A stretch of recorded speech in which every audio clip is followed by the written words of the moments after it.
Good morning students. Class 11th में आज हम इस थोड़ा सा विज्ञान के बारे में जानकारी लेंगे। तो विज्ञान हमारे पास होता है साइंस, और विज्ञान की जो परिभाषा होती है वो होती है विशिष्ट एवं क्रमबद्ध ज्ञान को हम विज्ञान कहते हैं। या हमारे पास ये भी होगा कि अगर हम किसी की सुव्यवस्थित तरीके से और क्रमबद्ध तरीके से किसी को अगर परिभाषित कर दें तो वो विज्ञान को प्रदर्शित करता है। अब इसमें एक चीज़ आती है कि भाई विज्ञान क्या होता है और ज्ञान क्या होता है। तो विज्ञान हमारे पास होता है साइंस, जिसको हम कहते हैं, जिसमें हम विज्ञान सत्य की खोज, सर्चिंग ऑफ रियलिटी, मतलब इसकी अगर हमने खोज कर ली तो विज्ञान को प्रदर्शित करता है। और जो ज्ञान होता है वो सत्य का अनुभव। जैसे मान लो कहीं पे सत्य का अनुभव करना, मतलब जैसे हम बल्ब देखते हैं, ट्यूबलाइट, उसका पहले आविष्कार हुआ होगा और फिर उसको जलते हुए हम उसका क्या कर रहे हैं, अनुभव कर रहे हैं। तो ये आता है। इसके बाद जो विज्ञान होता है उसको हम दो भाग में डिवाइड करते हैं। पहला बनता है रियल साइंस, जिसको हम सत्य विज्ञान कहते हैं, और दूसरा इसका पार्ट होता है छद्म विज्ञान, जिसको हम स्यूडो साइंस कहते हैं।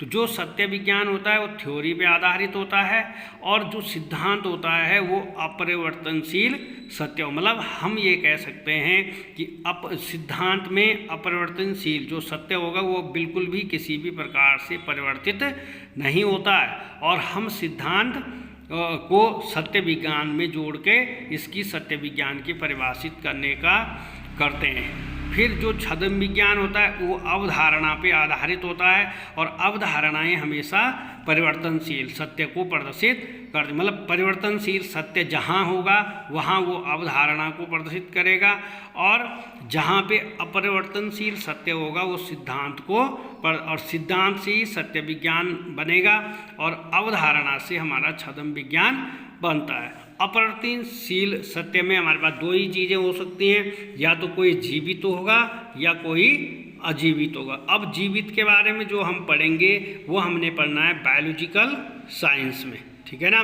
और जो हम अजीवित के लिए पढ़ेंगे वो हम पढ़ेंगे फिजिकल साइंस, भौतिकीय विज्ञान। और जो यहाँ से अगर हम नेक्स्ट टॉपिक में चले, सोशल, ये चेंजिंग रियलिटी था, इसमें हमारे पास आएगा सोशल साइंस। इसमें हम पढ़ते हैं अर्थव्यवस्था, किसी देश की राज्य व्यवस्था और समाजशास्त्र। और ये समय के साथ में परिवर्तन, प्रत्येक देश के लिए ये राज्य व्यवस्था हो, चाहे अर्थव्यवस्था हो, चाहे समाजशास्त्र हो, प्रत्येक देश का अलग अलग होता है। और जो हमारे पास ये सत्य विज्ञान था, इसमें ये होगा, ये समय पर आधारित नहीं होता है, चाहे स्थिति बदल जाए, चाहे स्थान बदल जाए, ये किसी भी प्रकार से चेंज नहीं होता है। तो इतना काम आप लोग कर लेंगे। फिर हमारे पास जो ये आया जीवित और अजीवित आया, फिर हम इसको जीवित और अजीवित को पढ़ेंगे। तो एक आएगा जैविकीय विज्ञान, और जो नेक्स्ट आता है वो आता है भौतिकीय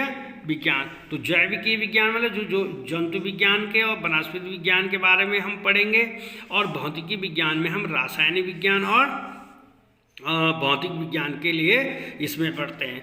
जो हमारे पास नॉन लिविंग होते हैं, ये जीवित के लिए इधर वाला पार्ट्स हो गए, ये नॉन लिविंग जो जीवित नहीं होते हैं, हम इसका इसमें प्रयोग करते हैं।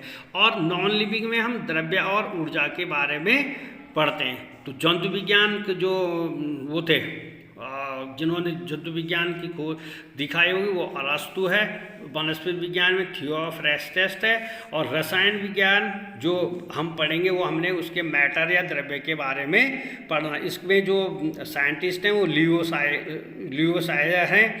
और द्रव्य और ऊर्जा के बारे में अंतर संबंध, जो इनके बीच में रिलेशन होगा, उसके बारे में पढ़ा जाता है। और इसमें जो इनका रिलेशन सबसे पहले दिया था वो न्यूटन ने दिया था। इसको आप थ्योरी की कॉपी में कंप्लीट कर लेंगे।